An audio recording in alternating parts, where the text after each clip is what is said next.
जज की कुर्सी बाद में, पहले बाबा साहब अम्बेडकर है, उसके बाद है का उत्तर बिहार और दक्षिण बिहार ग्रामीण बैंक अब तो मर्ज हो गया है। अब तो पटना में जलवा देखने को मिलेगा। मुझे पूर्ण भरोसा है आप सबके माध्यम हम सबको पद को छोड़ करके समाज के प्रति हम लोगों को खड़ा होना है। बहुत बहुत धन्यवाद करते हैं कि आप लोग बहुत अच्छा काम कर रहे हैं। सदन लाल प्रियदर्शी सर जो एडीजे जज साहब हैं, हमारे गार्जियन हैं, इन्होंने मुझे सीतामढ़ी से जब से मिले हैं लगभग 5 सालों से बहुत अच्छे तरह से इन्होंने सींचा है मुझे, और एजुकेशन फॉर चेंज संस्थान को एक मुकाम देने में सर का बहुत बड़ा योगदान है। और अपने समाज में बहुत कम पदाधिकारी होते हैं, खासतौर से जो जुडिशियरी में है वो जाना पसंद नहीं करते हैं, लेकिन सर ये कैसे हैं कि कोरोना काल में एक बार सीतामढ़ी अम्बेडकर छात्रावास में बाबा साहब का प्रतिमा लगाना था। उस समय सर को बोले थे कि सर प्रतिमा का स्थापना करना है। सर बोले, बहुत लोगों को बोला कि नहीं प्रोटोकॉल नहीं है, हम नहीं जा पाएंगे, लेकिन सर को एक बार बोले कि सर आपके द्वारा स्थापना होना है। तो हम सर का एक ही लक्ष्य था कि जज की कुर्सी बाद में, पहले बाबा साहब अम्बेडकर है, उसके बाद है। हमारे समाज में बहुत ऐसे इंटेलेक्चुअल हैं जो बाबा साहब के मिशन पे काम कर रहे हैं। कम लोग ही महापुरुष बन पाते हैं। जैसा कि पिछले साल योगेंद्र सर हमेशा, सदनानंद सर है मार्गदर्शन, अजीत भाई है, प्रमोद सर है, सभी लोग मार्गदर्शन करते रहते हैं और आप सबका स्नेह प्यार मिलता है। और ना चाह करके भी समय के अभाव में आप सबके सामने शामिल होते हैं और किसी भी परिस्थिति में आप सबके साथ रहेंगे ये भरोसा दिलाते हैं। जैसा कि एजुकेशन फॉर चेंज संस्था तो एजुकेशन के क्षेत्र में काम कर रहे हैं। 11 अप्रैल को ग्रामीण क्षेत्र के बच्चों के लिए, ये बात हम इसलिए बता रहे हैं, हम अपना एडवर्टाइजमेंट नहीं कर रहे हैं, क्योंकि बाबा साहब फूले पेरियार का जो मार्गदर्शन था, राह था, वो हमें शिक्षा की ओर लेकर जाता और शिक्षा के माध्यम से समाज के जो कुरीतियां हैं, जो अंधविश्वास है, पाखंडवाद है, उसको खत्म करना है शिक्षा के माध्यम से। शिक्षा का मतलब हम पिछले बार भी बोले थे और आज भी बोले कि हमारा पढ़कर जॉब ले लेना वो शिक्षा नहीं है। तो 11 अप्रैल को सर 100 बच्चों को राष्ट्रपिता ज्योतिबा फुले के जन्मदिन पर बच्चों को पुरस्कृत किया।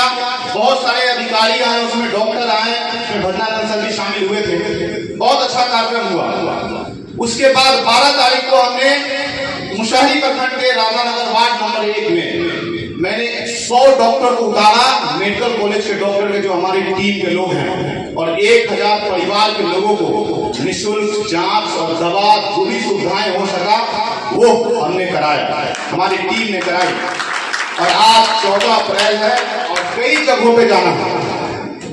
हम आप सब लोग से यही कहना चाहते हैं कि उत्तर बिहार ग्रामीण बैंक एसोसिएशन को आप लोग कर्मचारी संघ मजबूत करें। कहीं पे भी समस्या होता है, आप सब एक बार खड़े हो जाए। और एक बार आप सबको पुनः बधाई कि आपका उत्तर बिहार और दक्षिण बिहार ग्रामीण बैंक अब तो मर्ज हो गया है। अब तो पटना में जलवा देखने को मिलेगा। मुझे पूर्ण भरोसा है आप सबके माध्यम से।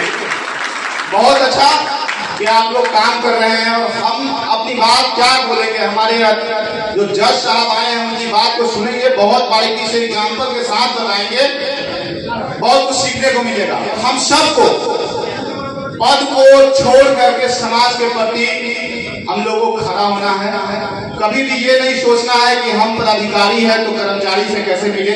बाबा साहब अम्बेडकर सोचते तो आज शायद उनको हम लोग याद नहीं किए होते, नहीं करते।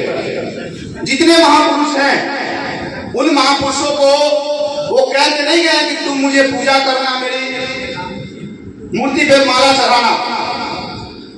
उनको इसलिए आप याद करते हैं क्योंकि उन्होंने आपको एक जानवर वाली जिंदगी से निकाल करके एक मनुष्य का जीवन दिया और समाज में समानता का अधिकार दिलाया, इसलिए उनको आज नमन करते हैं। तो बाबा साहब अम्बेडकर 4 बच्चों का बलिदान देते हैं, रमेश, गंगाधर हिंदू और राजरतन अम्बेडकर। क्या आज की कोई माँ पिता अपने बच्चों को कुर्बान नहीं कर सकता इस समाज के लिए? तो हमको बस मेरे जहन में यही सवाल आता है कि किसी ने अपने बच्चे को कुर्बान कर दिया इस समाज के लिए, तो हमें भी कुछ बलिदान, इसलिए समाज हमसे कुर्बानी मांगता है।